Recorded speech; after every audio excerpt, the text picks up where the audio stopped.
지금 이불에 발 넣지 마라. 제가 중학교 때 이런 글을 쓴 게 있어요. 제가 뭔가 되겠다는 꿈이 있었어요.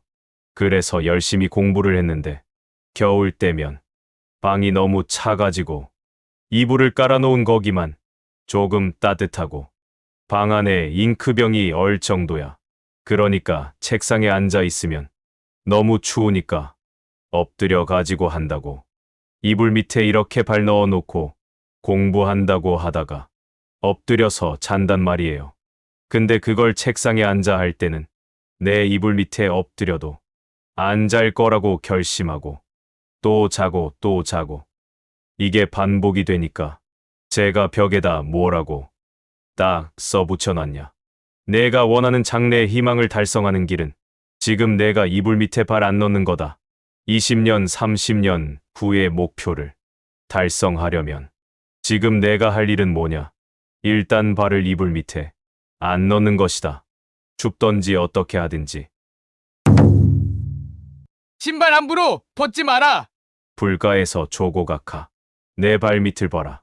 깨달음이 어떠니 저떠니 허황된 소리 하지 말고 내 신발 벗을 때 벗는다 하는데 깨어 있느냐? 마음이 방 안에 먼저 가버리면 신발이 흐트러진다. 이 말이에요. 딱 대돌 위에 신발을 벗어 놓을 때 그때 깨어 있으면 신발이 가지런하게 벗어지는 거고 마음이 딴 데 가버리면 어떠냐? 신발이 흐트러진다. 남이 흐트러 놓은 신발을 다시 가지런하게 보기 좋으라고 놓는 게 조고각하가 아닙니다. 항상 왼발이 갈 때는 왼발에 깨 있고 오른발이 갈 때는 오른발이 깨 있는다. 항상 깨어 있는다. 찰나찰나 깨어 있는다. 이 말이 발밑을 보라 이 말이거든요.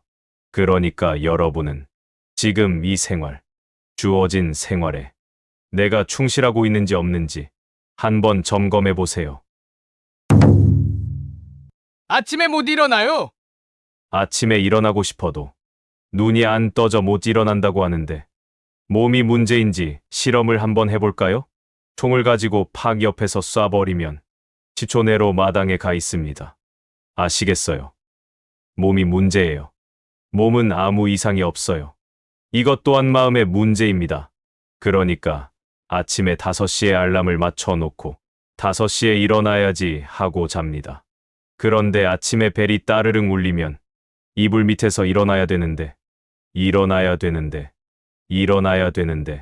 저도 다 해봤으니까 어떻게 스님이 그렇게 잘합니까? 나도 다 해봤으니까 일어나야 되는 데는 일어나고 싶다 같지만 그건 사실은 일어나야 되는데 라는 것은 일어나기 싫다 이 말이야. 그래서 못 일어나는 거예요. 다만 기도할 뿐. 1980년대 때 동국대 다니는 학생이 하나 데모를 하다가 집시법 위반으로 감옥에 갔어요. 그 어머니가 조계사에 와가지고 아들 빨리 석방시켜달라고 매일 기도를 했어요. 근데 이제 1년 실형을 받고 2년 집행유예를 받아서 3개월 만에 나왔어요. 그 어머니가 너무너무 좋아했어요. 부처님 가피 입었다고. 그런데 나오고 3개월 만에 교통사고가 나서 죽었어요. 그러니까 그 어머니가 나를 잡고 울면서 이렇게 얘기해요. 아이고, 감옥에 있었으면 생명은 구했는데, 감옥에 있었으면 생명은 구했는데, 이렇게 후회한단 말이에요. 우리의 기도가 이루어지는 게 좋은지 나쁜지 모릅니다. 아시겠어요? 그렇기 때문에 다만 기도할 뿐이지. 그것에 대해서는 맡겨야 돼요. 불교 신자면 누구한테? 부처님한테, 관세음 보살님한테, 교회 다니면 하느님한테 맡겨야 됩니다. 대결정심. 아까 질문하신 분, 내가 정말 아이의 문제를 해결하기 위해서, 정말 내 인생을 행복하기 위해서 내가 남편한테 숙여야 되겠다. 이럴 때는 남편이 바람을 피우든 술을 먹든 돈을 아무렇게 써버리든 그런 거 별로 중요하게 생각 안 하는 거예요. 아시겠어요? 내 이 업을 바꾸는데 있어서는 그런 거는 아주 하찮은 거예요. 무조건 당신이 한 건 잘했어. 술고래가 되어와도 잘했다.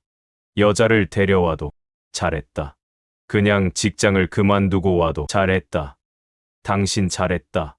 내 해탈을 위해서는 그런 거를 하찮게 봐버리는 태도를 확 가져버려야 공부가 굉장히 쉬워져 버리고 마장이 범접할 여가가 없어요. 당신은 왕이로 소이다. 이렇게 해버리면 되는데 이게 그냥 계속 잘못했다. 그러다가도 저 정도는 저렇게까지 나간다. 저거 봐라 봐주니 저거 봐라. 이런 식으로 하니까 되돌아오는 거죠. 신혼살림 얼마나 재밌어요. 결혼해서 초기에 경제적으로 어려우면 신혼살림 얼마나 재밌어요? 방 조그만 한 것 얻어가지고 거기서 서로 돈 아끼고 모으고 애기 낳아가지고 같이 기르면서 휴일에 벽지 바르고 창문도 손보면서 망치 쥐고 못 박으면서 가재 도구 하나씩 사 모으면서 사는 게 그게 행복 아니에요.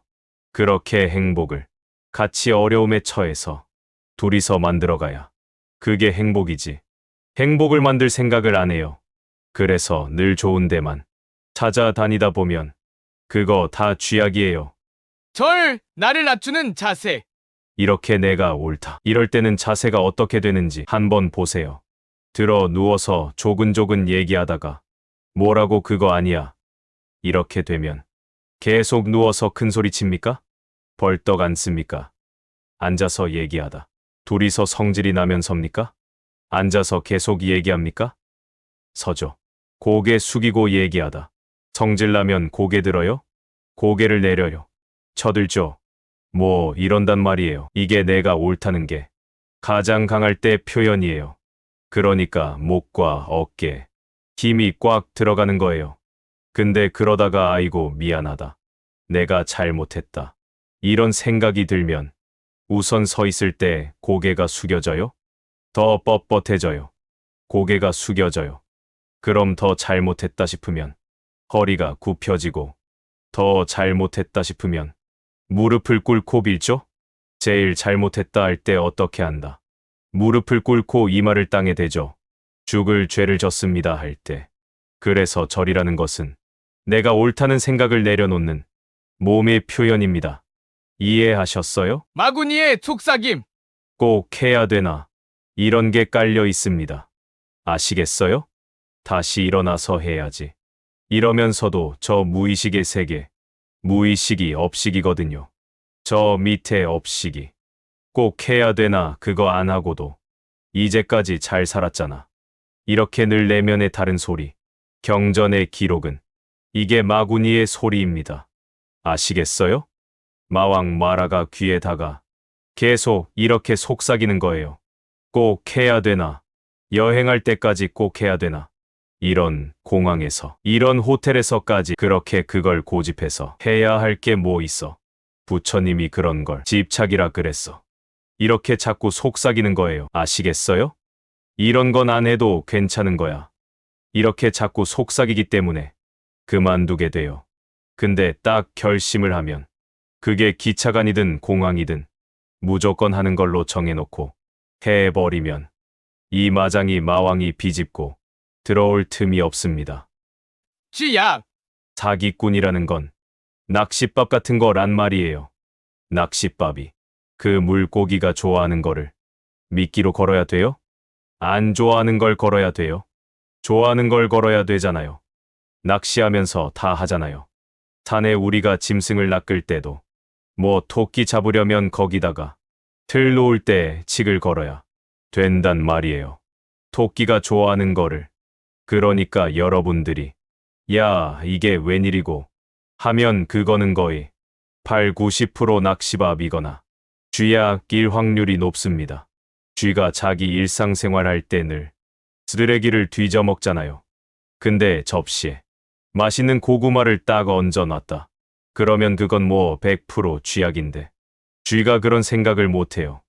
웬 떡이고 이런단 말이에요. 그러니까 그거를 조금만 딱 한 발 떨어져서 볼 수 있으면 흔들릴 일이 없지요. 행복은 이미 주어져 있었다.